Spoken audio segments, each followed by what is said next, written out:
So combative hope as a force of the people in resistance, what I want to address first is like, where are we located?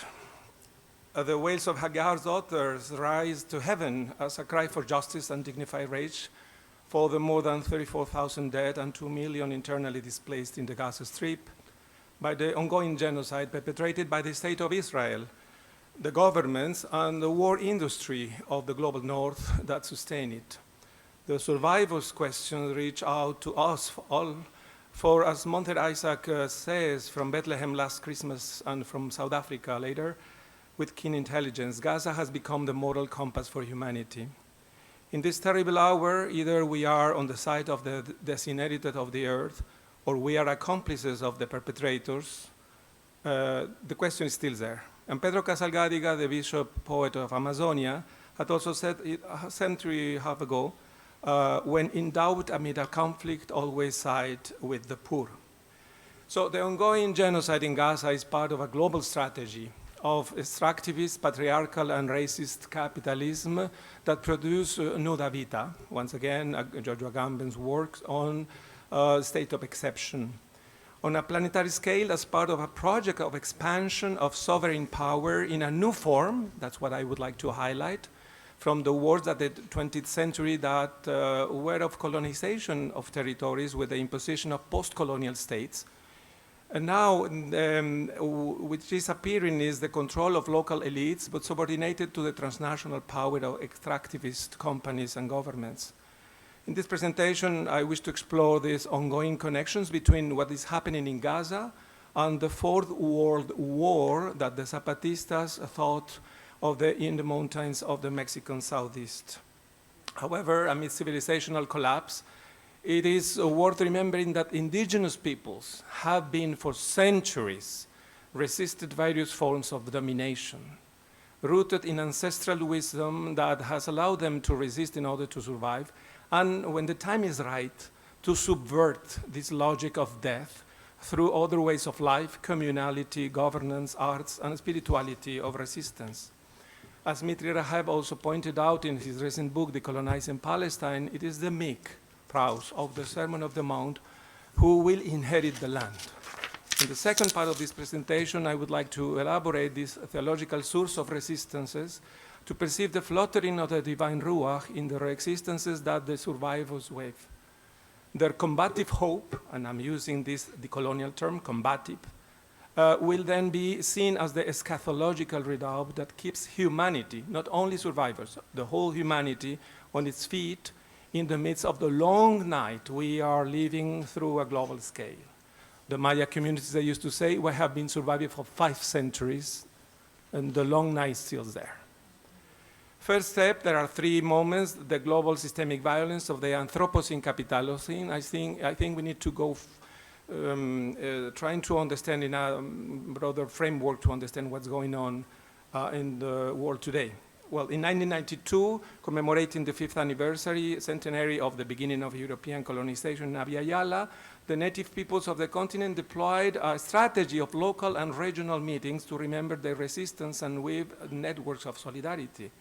And 2 years later, in 94, the armed and mediatic insurrection of the National Liberation Zapatista Army in the mountains and canyons of southeastern Mexico raised the voice of the subaltern people who say enough to the global systemic violence that, like a many-headed hydra, continues to produce exclusion and death for the poor of the earth, as well as devastation of the common home that shelters us. In recent decades, the analysis of the colonial thinkers on this systemic violence on a planetary scale has been refining analysis to understand the connections between the new forms of war and extractivist capitalism, accompanied by a new form of nation state, different from the welfare state that predominated in the 20th century. The new political model has now become a device for the control of these possible populations, for enrichment by plundering, by dispossession, for the benefit of a minority of humanity. This new form of transnational state deploys as a necropower with new actors different from political parties, such as transnational companies and criminal mafias that manage wind control strategies. A crucial victim of this global war is Sister Mother Earth, the poorest among the poor, as Leonardo Boff called her. And indeed, the main objective of extractivist society is global economic growth based on a large-scale exploitation of natural resources, which affects the biomes of the common home.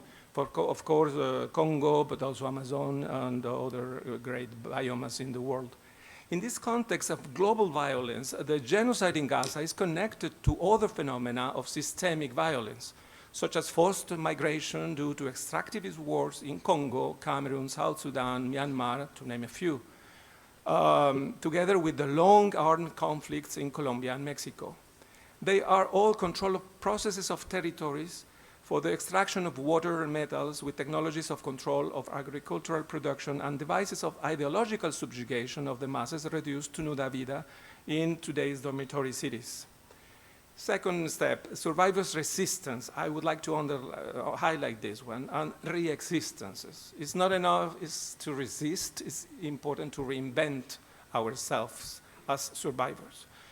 Moses Omandi, a popular educator in Kibera, some of us know him pretty well, the world's largest slum located in Nairobi, Kenya, accompanies a group of mothers running a school for their children with fellow refugee children from South Sudan. The work of these women is not just about humanitarian aid to refugee children produced by war. Community work creates a fissure in the world system, as analyzed by Emanuel Wallerstein, where other ways of life emerge, along with eating and educating as revolutionary acts, as the great Mexican decolonial thinker Gustavo Esteva used to say. The interstice of the hegemonic control of sovereign power, some people subvert the logic of system war through a network of care that heals the wounded social fabric while generating other political links thanks to the pedagogy of love, as pointed out by Rita Segato in Argentina and Brazil, as a dismantling of the pedagogy of war implemented by the heteronormative cisgender patriarchy, also analyzed by queer thought. In this sense, resistance are local actions that impact the global care network. Gustavo Esteva, once again, used to say that it is the passage from education to learn, food to eat, and from politics to settle that are the route to create another possible world. Indeed, all of them are forms of conviviality that rescue the proportion of relationship to the other, face to face, person to person, wound to wound, as forms of vernacular life, according to Ivan Illich's language. However, resistances are not enough, for it is crucial to generate changes in ways of life and commonality as an expression of the political that is restored through conquest of bodies and territories, carried out by the denied subjectivities of the subalterns who said, enough is enough. It is about reestablishing conviviality as a relation to the other in its difference. It has an ethical, political, and spiritual impact that creates what the the Brazilian theologian called quilombo. The Afro-diasporic peoples say in Brazil, territories liberated from Negro power. Gaza, in this context, represents, in this terrible hour of genocide, a public open mass grave, produced by the Israeli Negro power with the complicity of Western governments and transnational corporations that finance this genocide. Nevertheless, it also means the largest open-air concentration camp of which we are aware, produced by Negro power as a communicative strategy of global impact in real time. This collapse of the world signifies the collapse of the modern techno-scientific utopia and the failure of the West as a narrative of universal rights, as once again also now commented by Pankaj Mishra, the indie British journalist who has analyzed the genocide in Gaza as part of a strategy of global territory control. On the other hand, Boaventura Sousa Santos, the great decolonial thinker in Portugal, recently raised the crucial problem of Gaza with gray acuity, a process of Western civilizational collapse. Faced with this scenario, the native peoples, like the diasporic peoples in resistance, are the only possibility of hope for rebuilding wounded humanity from the rubble. This is not a metaphor, but a historical priority of an ethical, political, and spiritual nature for the species' survival. The third part of my presentation, the combative hope of the meek and humble of heart of the Galilean's dream.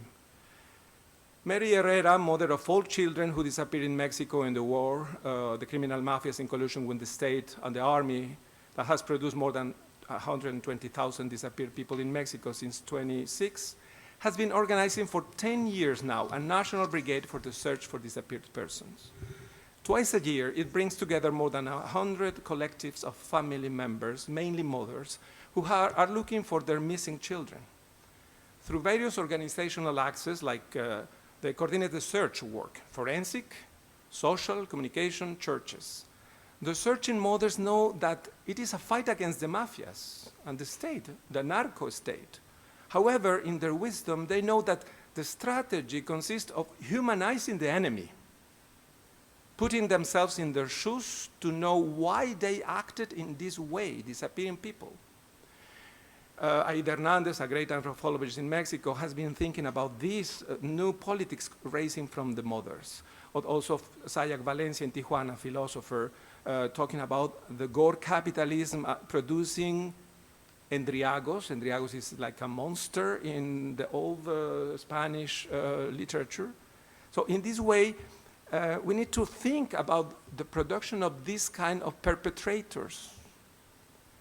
They create search strategies, the mothers, in life and in clandestine graves that are or more efficient than the drones that fly over the fields or the databases in scientific observatories that predict where places of forced disappearance appear according to data collection.